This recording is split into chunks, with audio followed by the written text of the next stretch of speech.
بسم اللہ الرحمن الرحیم نحمده ونصلی علی رسولہ الکریم اما بعد۔ محترم بھائیوں، بزرگوں، دوستو، اللہ کے فضل و کرم سے آج ہم نے دوسرے پارے کے سوا پارے سے پڑھنا شروع کیا تھا اور تیسرا پارہ آدھا ہوا، یعنی اس اعتبار سے آج ہمارے سوا پارہ ہو چکا ہے، لیکن کل کا اور آج کا ملا کے 2.5 پارے ہمارے مکمل ہو گئے الحمدللہ۔ آج جو ہم نے پڑھا ہے اس کے اندر اللہ تبارک و تعالیٰ نے احکامات تو بہت سارے بیان کیے، روزے کے بھی احکام ہیں، اس کے بعد حج کے بھی احکام ہیں، الحج اشہر معلومات میں قصاص کے بھی احکام ہیں۔ اس کے بعد آگے ہم بڑھتے ہیں تو اللہ تبارک و تعالیٰ نے مستورات سے ریلیٹڈ بہت سارے احکامات اس میں بیان کیے، لیکن سب سے اہم جو احکام دوسرے پارے کے آخر میں اللہ نے بیان کیا ہے وہ ہے طلاق کے تعلق سے، اور تیسرے پارے میں جب ہم جائیں گے تو اس میں قرض لینے اور دینے کے معاملات کے بارے میں ہیں۔ تو آج ان دونوں عنوانات پہ میں روشنی ڈالوں گا انشاءاللہ۔ پہلی جو چیز ہے جو اللہ نے دوسرے پارے کے آخر میں بیان فرمائی ہے طلاق کے تعلق سے۔ طلاق جو ہے میرے محترم بزرگوں، دوستو، سب سے پہلے اس کو سمجھنا چاہیے کہ طلاق کیا ہے اور کیوں طلاق دی جاتی ہے۔ مسلمانوں کے ذہن میں طلاق کے بارے میں سب سے پہلی چیز تو یہ بیٹھی ہوئی ہے کہ طلاق بہت زیادہ بری چیز ہے، طلاق بہت زیادہ غلط چیز ہے، طلاق بہت زیادہ خراب چیز ہے اور طلاق بالکل نہیں ہونا چاہیے۔ میں آپ تمام کی اس بات سے متفق ہوں۔ یہ کس صورت میں ہے؟ جب طلاق کا غلط استعمال کیا جائے۔ لیکن دوسرے طریقے سے اگر دیکھا جائے تو طلاق اللہ تعالیٰ کی طرف سے بہت بڑی رحمت ہے۔ اللہ نے طلاق کو اس لیے ہی طلاق کی اجازت دی ہے تاکہ میاں بیوی کے درمیان میں جو تعلقات خراب ہو رہے ہیں اور معاملہ یہاں تک بڑھ جائے کہ عورت جو ہے وہ ناقصۃ العقل ہوتی ہے، وہ غصے میں آ کے اپنے بدن پر راکیل ڈال کر خود کو جلا کر لے لے۔ اس سے پہلے کہ آپ کے اوپر مرڈر کا کیس بنے، آپ اپنی بیوی کو طلاق دے کے اپنے سے علیحدہ کرو، وہ بیچاری آزاد ہو کر کسی اور سے نکاح کر کے خوش رہیں گی اور یہ طلاق دینے والا کسی اور سے نکاح کر کے خوش رہیں گا۔ اس کے لیے اللہ نے طلاق کی اجازت دی۔ آج اصل میں طلاق ہم لوگوں کو اس لیے بری لگتی ہے کیونکہ ہم لوگوں نے آج تک طلاق کو سمجھا ہی نہیں ہے، بلکہ سب سے زیادہ غلط استعمال ہم لوگ طلاق کا کرتے ہیں کہ ہمارے یہاں پر ذرا سی بات کے اوپر طلاق ہوتی ہے۔ حالانکہ طلاق ہے کیوں، پہلے وہ سمجھنا چاہیے کہ طلاق کی اللہ نے اجازت کیوں دی ہے۔ طلاق کوئی کھیل نہیں ہے، طلاق کوئی مذاق نہیں ہے، طلاق جو ہے کوئی تماشا نہیں ہے کہ انسان منہ کھول کے 3 مرتبہ اپنی بیوی کو طلاق کا لفظ بول کر اپنے نکاح سے اس کو علیحدہ کر دے۔ لیکن آج ہم نے اس کو ایسا ہی بنایا ہوا ہے۔ اسی لیے اللہ کے نبی صلی اللہ علیہ وسلم کی حدیثوں میں یہ بات ملتی ہے کہ اللہ تعالیٰ کو حلال چیزوں میں سب سے زیادہ ناپسندیدہ طلاق ہے، اسی وجہ سے کہ لوگ اس کا جو غلط استعمال کرتے ہیں۔ کھانے میں نمک زیادہ ہو گیا، میاں بیوی میں جھگڑے ہو گئے، غصہ آ گیا اور پھر جو ہے شوہر نے بیوی کو طلاق دے دیا، اتنی چھوٹی سی بات پہ۔ شوہر نے بول کر گیا تھا کہ دیکھ میں رات میں لیٹ آنے والا ہوں، تیرے ماں باپ کے گھر پہ جانا نہیں۔ اور جب شوہر جو ہے رات کا آخری شو دیکھ کر گھر پہ پہنچے 12:30 بجے تو دیکھے دروازہ لگے ہوا ہے، بیوی کو فون کر رہے تو اس نے بولی میں میرے اماں کے گھر پہ آ گئی، میں نے 11:30 بجے تک راستہ دیکھی تمہارا، میرے کو ڈر لگ رہا تھا، گئی نہ؟ بولے تو وہاں اب آؤ مت، تیرے کو 3 طلاق دے دیتا ہوں۔ بولے میں طلاق طلاق طلاق، پونے سے لے کے تو بمبئی تک طلاق بولے تجھے۔ لوگ ایسا، لوگوں نے طلاق کو تماشا بنا دیے ہوا۔ تو بیوی نے ذرا سی نافرمانی کی، آج یہ لوگوں نے جو ہے نا طلاق کا ڈیفینیشن اس کو سمجھ لیا۔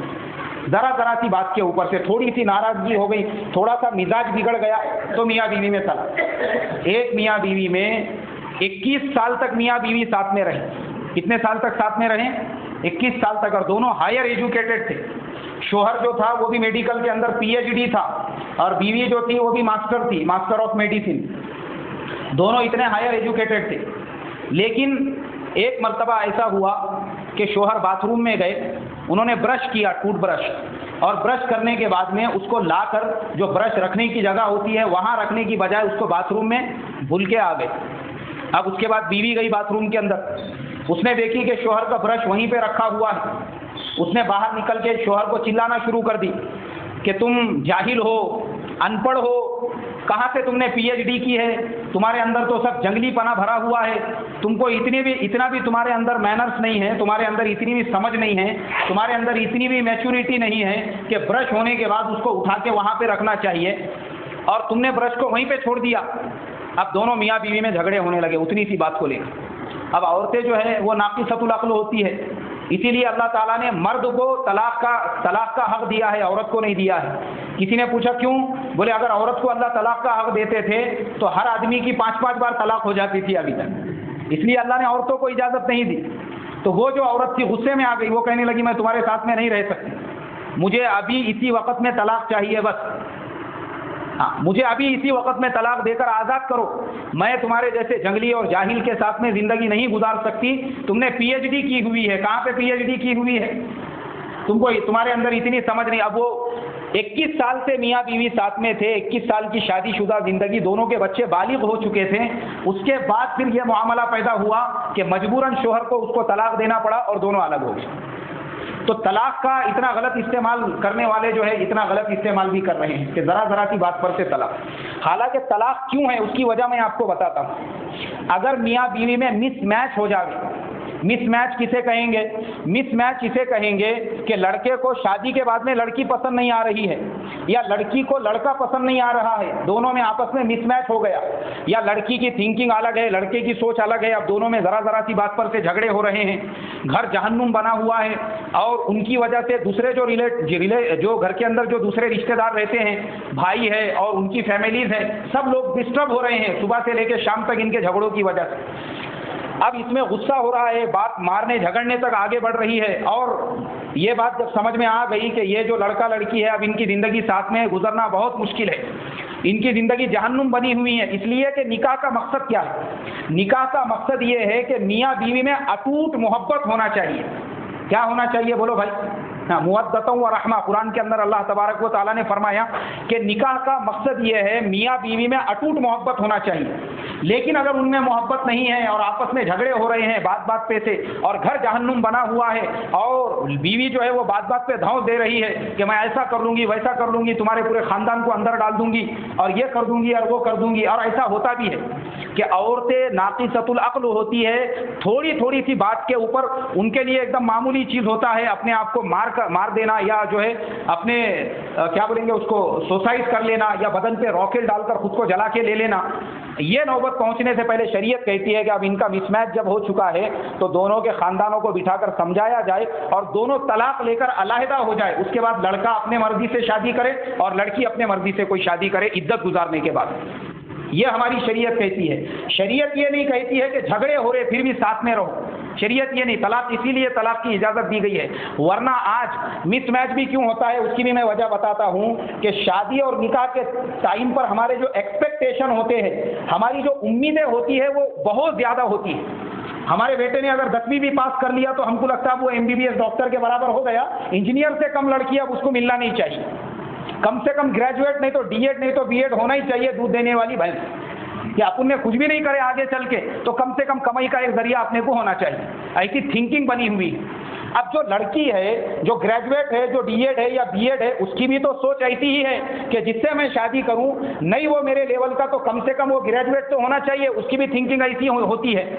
اب دونوں میں ہوتا یہ ہے کہ شادی سے پہلے ہم اپنی اوقات کو نہیں دیکھتے کہ ہمارا لیول کتنا ہے، ہماری جو ہے جگہ کون سی ہے، ہم نے کون سے لڑکی سے نکاح کرنا چاہیے، کہاں رشتہ دیکھنا چاہیے، کہاں کی لڑکی کو رشتہ بھیجنا چاہیے، یا ہم لڑکی والے ہیں تو ہم یہ نہیں دیکھتے کہ بابا اپنا لیول کون سا ہے، اپن نے کون سے لڑکے سے کے گھر پہ اپنی لڑکی دینا چاہیے۔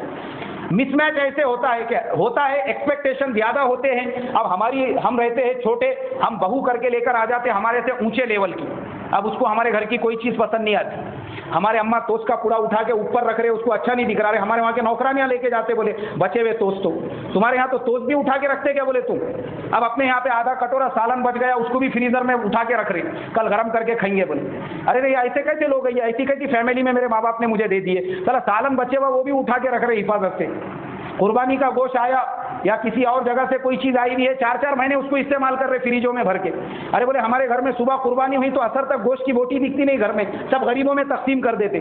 اب مس میچ ہو گیا اس میں، لڑکی کا لیول ہائی تھا اور حضرت کے گھر پہ جو ہے سالن 8-8 دن چلنے کا معمول ہے، تو اب کہاں سے میچنگ جمے گی دونوں کی؟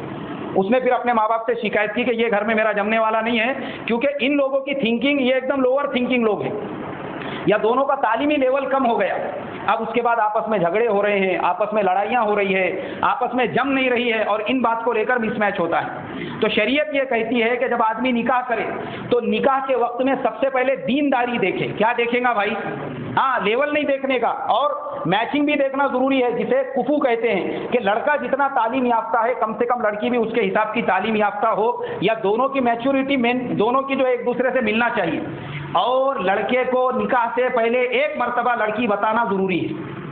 نکاح سے پہلے لڑکے نے اپنی آنکھوں سے اس لڑکی کو دیکھنا ضروری ہے، یہ سنت ہے یہ، اور مسنون ہے یہ۔ ورنہ ہوتا یہ ہے کہ لڑکا شرما شرمی میں ماں باپ سے کہتا ہے ارے نہیں میرے کو تمہارے اوپر بھروسہ ہے، تم جیسی لڑکی میرے لیے دیکھ کر لاؤں گے، ارے نہیں کوئی مسئلہ ہی نہیں ہے بولے اپنے لیے۔ اب وہ ایسے ٹائم پہ سارے دنیا کو گھمانے والا ایسے ٹائم پہ ایک دم اللہ میں کی گائے بن کے بیٹھ جاتا، نہیں اماں اپنے کو کچھ نہیں، بولے تم نے دیکھے نا بس کافی ہے، بولے اپنے لیے تمہارے آگے تھوڑی جانے والے ہیں۔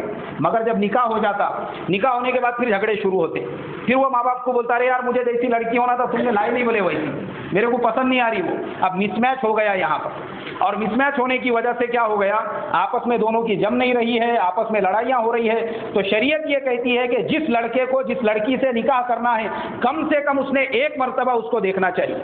کتنی مرتبہ دیکھنا چاہیے؟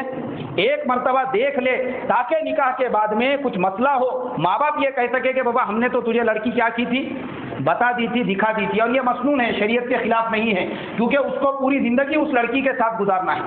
یا اگر کوئی لڑکا کسی اسپیسیفک لڑکی سے نکاح کرنا چاہتا ہے، اس کے دل میں اس کی محبت ہے اور اس کے دل میں یہ خیال ہے کہ میں اس سے نکاح کرنا چاہتا ہوں، کوئی غلط بات نہیں ہے، کوئی بری بات نہیں ہے۔ وہ لڑکا اپنے ماں باپ کے ذریعے سے، اپنے رشتہ داروں کے ذریعے سے اس لڑکی کے گھر پہ نکاح کا پیغام بھیج کر اس لڑکی سے نکاح کر سکتا ہے۔ ہماری شریعت ایک دم سیدھی سادی شریعت ہے اور ایک دم آسان شریعت ہے۔ کیسی شریعت ہے بھائی؟ آسان شریعت ہے۔ آپ کو پرانے واقعات میں یہ چیزیں ملیں گی کہ اس زمانے میں یہ چیزیں عام تھی، کہ ایک واقعہ حضرت علامہ عبد الرحمن ابن جوزی رحمۃ اللہ علیہ نے لکھا۔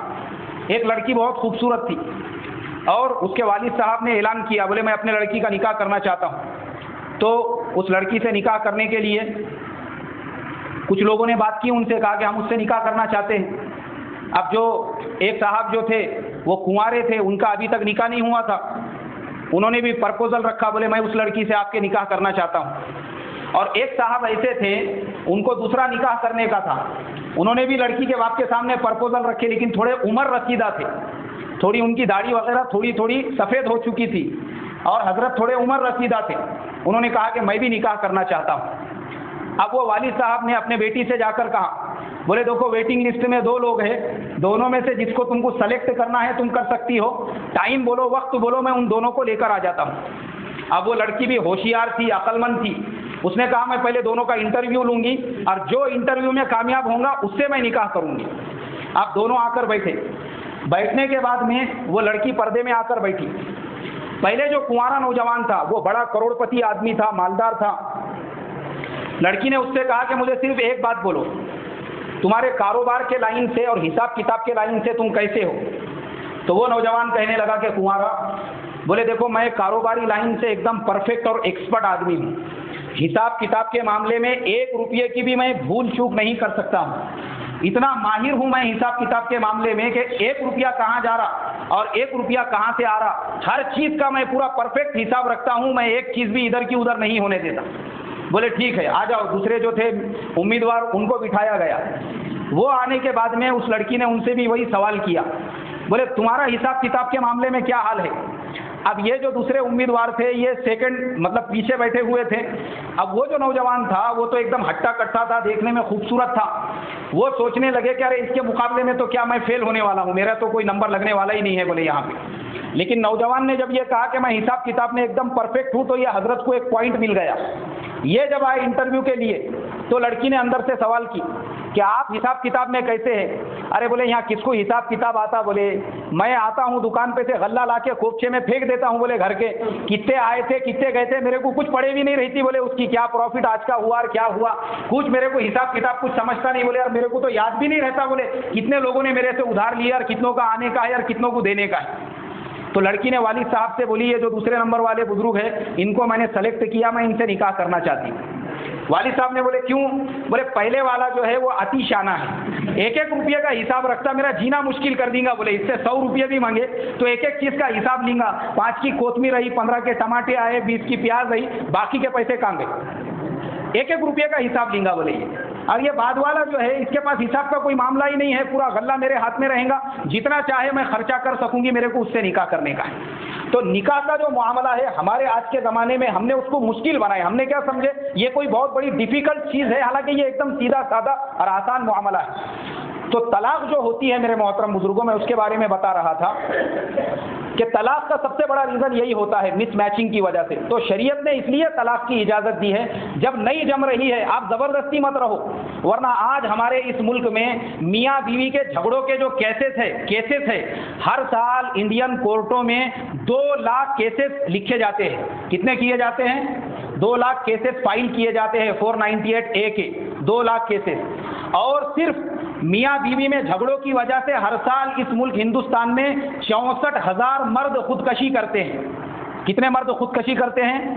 ہر 8.5 منٹ میں ایک مرد خودکشی کرتا ہے بیوی سے تنگ آ کر، اور عورتوں کی جو تعداد ہے اس کی کوئی گنتی نہیں ہے، میں صرف آپ کو مردوں کے بارے میں بتا رہا ہوں۔ تو آپ اندازہ لگاؤ عورتوں کی تعداد کتنی ہوگی، اور یہ میرے آنکڑے نہیں ہیں، آپ انٹرنیٹ پہ جا کے سرچ کر سکتے، آپ کو پورے فیگرز وہاں پر ملیں گے۔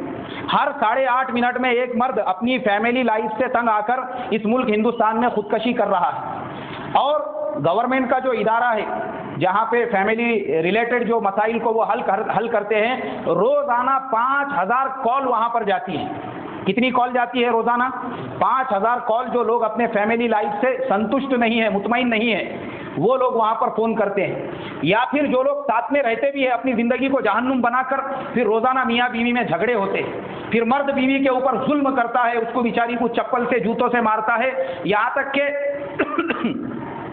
ایسے بھی ظالم مرد ہوتے ہیں جو بیچاری بیوی کی بیماری نہیں دیکھتے، اس کی حالت نہیں دیکھتے، اس کی کنڈیشن نہیں دیکھتے، ویسی حالت میں بھی اس کے اوپر ظلم و ستم کرتے ہیں۔ ارے بابا، جب تجھے اس کے ساتھ میں نہیں رہنا ہے تو ہماری شریعت آسان ہے، آپ اس کے رشتہ داروں کے ساتھ بیٹھے مسئلے کو حل کرے، اس کو طلاق دے کے آزاد کرے، تاکہ عدت گزارنے کے بعد وہ کسی اور مرد سے نکاح کر کے اطمینان سے اپنی زندگی گزار سکے، اور آپ کسی اور سے نکاح کر کے اپنی زندگی کو کیا کر سکو بھائی؟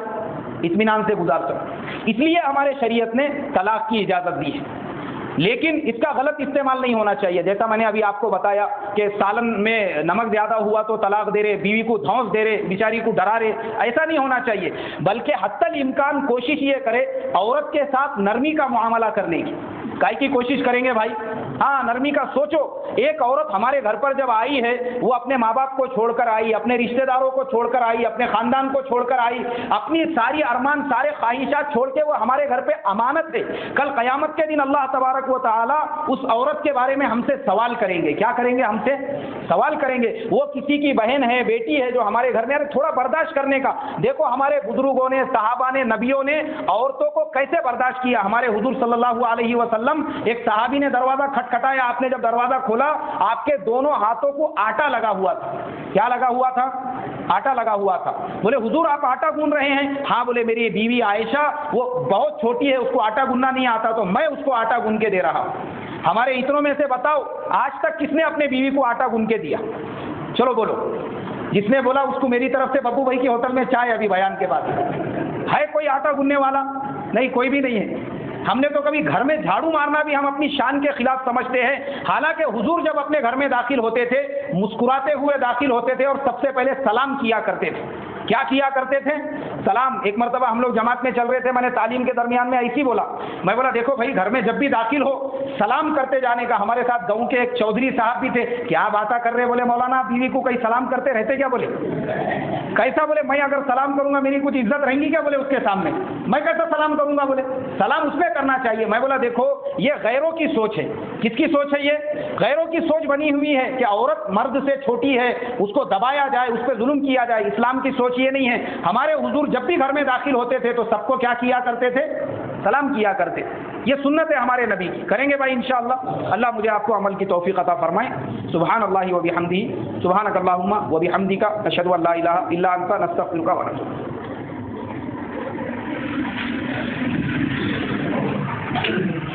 الیک۔